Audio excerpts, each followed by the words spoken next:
Bismillahirrahmanirrahim. Assalamualaikum warahmatullahi wabarakatuh. Yang terhormat Bapak Ibu Asesor Tim Penilai Sertifikasi Dosen Gelombang 4 tahun 2021. Izinkan saya menjelaskan terkait dengan delivery interaction dan assessment dalam pengajaran. Sebelumnya, izinkan saya memperkenalkan diri. Nama, Hasliana Hatlan SST MTes, Pendidikan D3 Kebidanan di Akademi Kebidanan Batarito Jawa Tampone, D4 Kebidanan Bidang Pendidik di Universitas Negara ST Makassar, S2 Kesehatan Masyarakat Konsentrasi Kesehatan Reproduksi di Universitas Muslim Indonesia.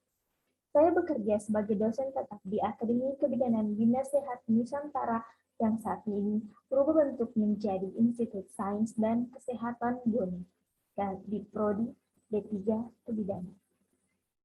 Adapun daftar mata kuliah yang pernah saya ampuh, yang pertama, pengantar asuhan kebidanan, dokumentasi kebidanan pada semester 2, asuhan kebidanan kehamilan, asuhan kebidanan persalinan, asuhan kebidanan pasca persalinan, dan menyusui pada semester 3. Saya juga membimbing mahasiswa pada praktek klinik 1, fisiologi, 2, patologi, 3, komprehensif, komunitas, dan membimbing mahasiswa dalam laporan tugas akhir. Mata kuliah pokok yang saya ajarkan adalah asuhan kebidanan kehamilan. Asuhan kebidanan kehamilan di sini terdiri dari 5 SKS, 2 teori, dan 3 SKS praktikum, di mana tim teaching terdiri dari 4 orang. Deskripsi mata kuliah asuhan kebidanan kehamilan adalah dapat memberikan kemampuan kepada mahasiswa untuk melakukan asuhan kebidanan pada ibu hamil normal dengan memperhatikan aspek budaya yang didasari konsep-konsep sikap dan keterampilan serta hasil evidence-based dalam praktek antenatal care yang menggunakan pendekatan manajemen asuhan kebidanan yang berfokus pada upaya preventif, promotif, dan deteksi dini komplikasi dan pendokumentasian. Adapun kemampuan yang diharapkan tercantum di dalam capaian pembelajaran lulusan prodi, di mana di dalamnya terdapat aspek sikap, pengetahuan, keterampilan umum, dan keterampilan khusus yang diramu oleh Asosiasi Pendidikan Bidan Indonesia. Adapun capaian mata kuliah di dalamnya terdapat di dalam RPS. Adapun materi yang saya ajarkan dalam asuhan kebidanan kehamilan ini, yang pertama, tanda bahaya dalam kehamilan, prosedur keterampilan deteksi dini dalam kehamilan, deteksi dini pada kehamilan dan penanganan kegawat daruratan, serta penyuluhan pada ibu hamil. Sistem pembelajaran. Sistem pembelajaran selama 2 semester terakhir, kami menggunakan sistem pembelajaran daring dengan menggunakan Zoom meeting, WA group, maupun video YouTube. Namun, pada saat pandemi, internet sangat terganggu pada beberapa tempat tinggal mahasiswa, dan proses penyampaian materi, khususnya penyampaian materi praktikum, kami sangat terkendala dalam hal tersebut dan menyulitkan kami untuk melakukan penilaian terhadap praktikum mahasiswa dan mengurangi waktu praktik mandiri mahasiswa di laboratorium. Sementara di dalam Prodi D3 Kebidanan, 60% adalah sistem pembelajaran praktikum. Sehingga pada semester ganjil 2021-2022 ini, kami kembali melaksanakan sistem pembelajaran tatap muka yang dikombinasikan dengan sistem pembelajaran daring. Perkuliahan dilakukan dengan metode ceramah, hanya jawab, diskusi, penugasan, dan kasus studi atau studi kasus, dan sertai dengan praktikum di laboratorium. Adapun interaksi antara saya dengan mahasiswa, yang pertama, saya melakukan perkenalan diri dan pengenalan materi di setiap pertama kali pertemuan pada awal perkuliahan, di mana di dalamnya saya menjelaskan terkait dengan deskripsi mata kuliah, capaian pembelajaran, dan kontrak pembelajaran. Selanjutnya, setiap saya selesai menjelaskan sebuah materi, saya menanyakan kembali kepada mahasiswa, apakah mahasiswa tersebut mengerti dan memberikan kesempatan kepada mahasiswa untuk bertanya. Kemudian, saya merespon jawaban dari mahasiswa tersebut dan memberikan penguatan terhadap jawaban tersebut. Saya pun memberikan video pembelajaran 1 hari sebelum pembelajaran praktikum di laboratorium dilakukan. Adapun sistem penilaian, assessment, sistem penilaian saya selama proses pembelajaran melihat dari partisipasi mahasiswa, baik partisipasi mahasiswa dalam kehadiran, dalam mengerjakan tugas. Penilaian kehadiran kami ambil sebanyak 10%, tugas 20%. Penilaian tugas dilakukan berdasarkan rubrik penilaian. Kemudian sistem ujian, ujian tengah semester, ujian akhir semester, itu kami menggunakan soal berupa soal kasus PINYAP, di mana untuk mempersiapkan mahasiswa untuk mengikuti uji kompetensi, dan praktikum bobot penilaian sebesar 30% dan dinilai dari daftar pilih. Adapun skala penilaian akhir kami mengikuti dari SK keputusan rektor.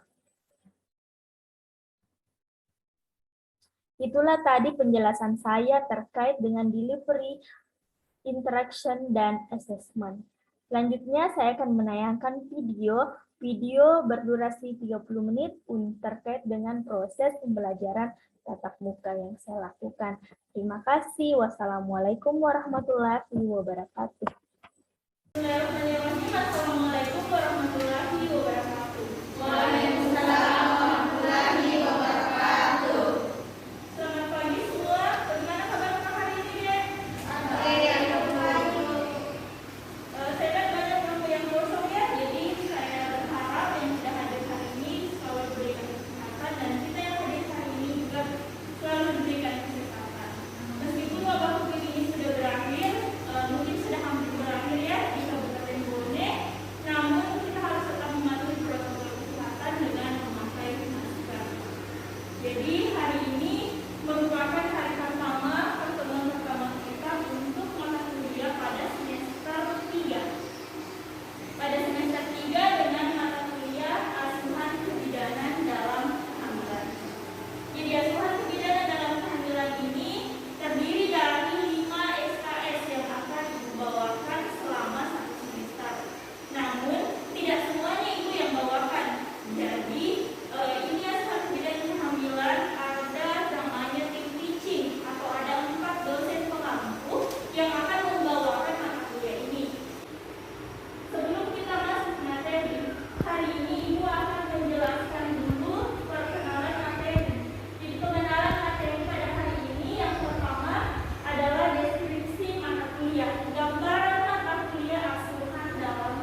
kalau sudah konfirmasi sebelumnya, ibu kasih toleransi.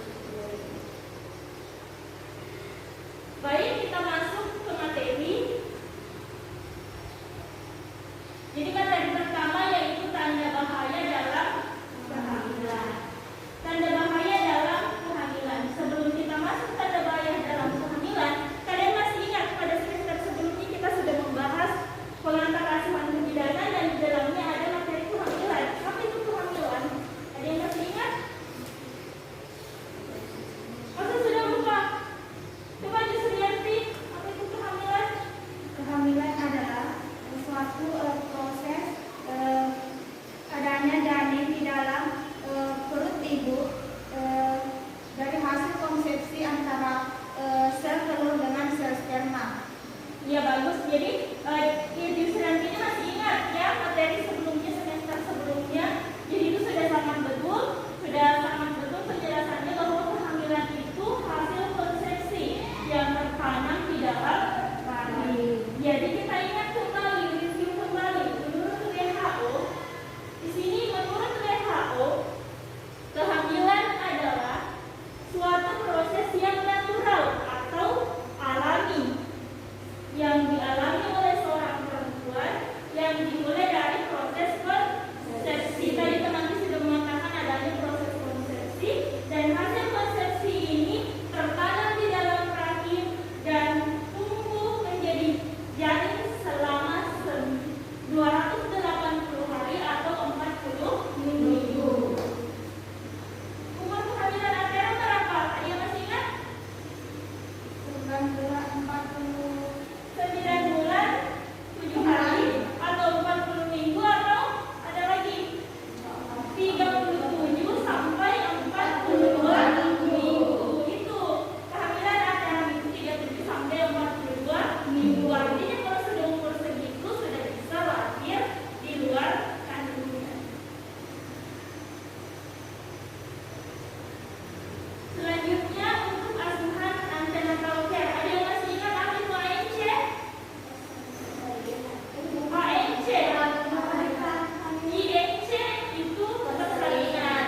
ANC itu adalah antenatal care atau asuhan kebidanan kehamilan. Jadi kita masuk pada materi kita hari ini yaitu tanda bahaya dalam kehamilan.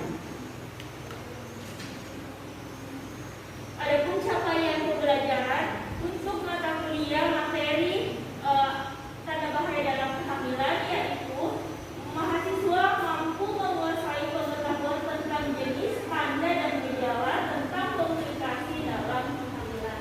Jadi setelah mempelajari mata kuliah ini, setelah ibu nanti menjelaskan, jadi kalian harus mampu mengetahui pengetahuan tentang jenis, tanda dan gejala tentang komplikasi dalam kehamilan. Di sini ada gambar tanda bahaya kehamilan. Di sini ada beberapa tanda bahaya dalam kehamilan. Di sini kalian bisa lihat sendiri. Yang pertama itu kita lihat sama-sama ada perdarahan kan? Ada ibu yang mengalami perdarahan, kemudian ada ibu hamil yang mengalami itu apa mulut darah, kemudian ada yang mengalami sakit kepala, pusing, kemudian ada di sini ada keluar cairan sebelum waktunya, kemudian ada ibu yang mengalami demam, ada yang mengalami nyeri perut. Di sini ada beberapa macam tanda bahaya kehamilan dan jika ada ibu hamil yang mengalami hal tersebut, jadi kita anjurkan untuk ke fasilitas kesehatan dan jika itu bukan masuk dalam kategori fisiologi atau normal, kita lakukan rujukan. Di sini ada data tanda bahaya kehamilan. Tanda bahaya kehamilan tertinggi adalah perdarahan. Di sini sekitar 80% ibu hamil di Kabupaten Bone, ini data Dinas Kesehatan Kabupaten Bone yang mengalami perdarahan. Kemudian kita masuk pada pembagian. Tanda bahaya dalam kehamilan dibagi menjadi 2. Tanda bahaya dalam kehamilan rendah dan pada kehamilan lanjut. Ada yang tahu apa itu kehamilan rendah? Kategori kehamilan rendah itu seperti apa? Kehamilan yang usianya sebelum mencapai 22 minggu. Ya, jadi sudah sangat betul. Itu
Kemudian selanjutnya dari perut bagian bawah dan yang terakhir adalah hipermesis brachiatum.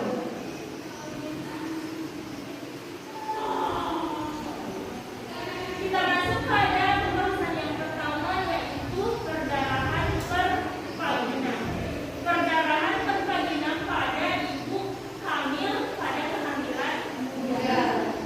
Di sini ada 3. Yang pertama abortus, yang kedua kehamilan ektopik dan kehamilan terganggu, dan yang terakhir adalah laki-laki sasar. Yang pertama yang akan kita bahas adalah abortus. Apa itu abortus? Pada kehamilan itu kan dulunya hasil konsepsi. Sekarang kalau abortus berakhirnya atau keluarnya hasil konsepsi. Berakhirnya suatu kehamilan oleh akibat tertentu, baik itu disengaja ataupun tidak disengaja, pada usia kehamilan sebelum berusia 22 minggu, dan hasil konsepsi ini atau buah kehamilan ini tidak bisa hidup di luar rahim. Kemudian selanjutnya ada pembagian atau jenis-jenis dari abortus. Yang pertama abortus imminens, abortus incipiens, abortus incomplete, dan abortus complete. Sampai di sini bisa dimengerti? Ibu kasih contoh. Ini ada contoh. Pada tanggal 12 September 2021, seorang perempuan hamil berkunjung pada praktek mandiri bidan dengan HPHT 2 Juli 2021. Dia mengeluh adanya bercak darah dan merasa nyeri pada perut bagian bawah. Dari hasil pemeriksaan bidan diperoleh TTP normal, kemudian tinggi badan 149, nilai 24 cm, dan hasil inspeksi laki diketahui tanpa pengeluaran bercak darah. Pada saat dilakukan pemeriksaan dalam tidak ada pembukaan cervix. Jadi ini contoh kasus ibu yang mengalami abortus imminens. Jadi kategorinya di sini kalian bisa lihat di bagian ini bercak darah. Kenapa bisa dikategorikan dia kehamilan muda? Di sini ada HT-nya. Jadi kita berfokus pada HT.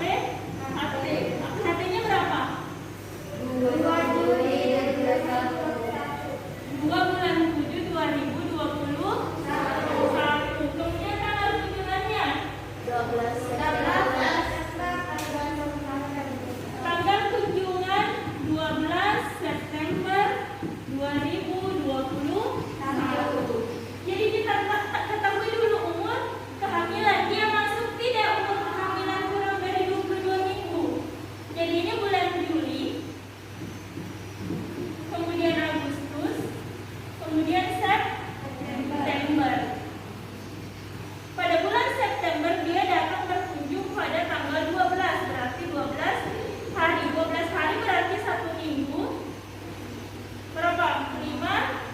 10 minggu, 2 hari. Jadi dia masuk dalam kategori kehamilan muda. Kalau dia sudah masuk kehamilan muda, kita masukkan tadi ke tabel. Apa DS-nya? DS-nya adalah keluar bercak. Berarti kita masukkan ke tabel. Di sini ada bercak, berarti sudah benar kita checklist. Kemudian selanjutnya PD-nya tidak ada pembukaan cervix. Itu juga sudah ada, dan di sini tidak ada pembukaan osteomuterir sternum. Jadi sudah betul diagnosanya bahwa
simpulkan dari pembelajaran hari ini yaitu tentang yang pertama kehamilan, yaitu suatu yang dimulai dengan hasil konsepsi pertemuan antara sel sperma dengan sel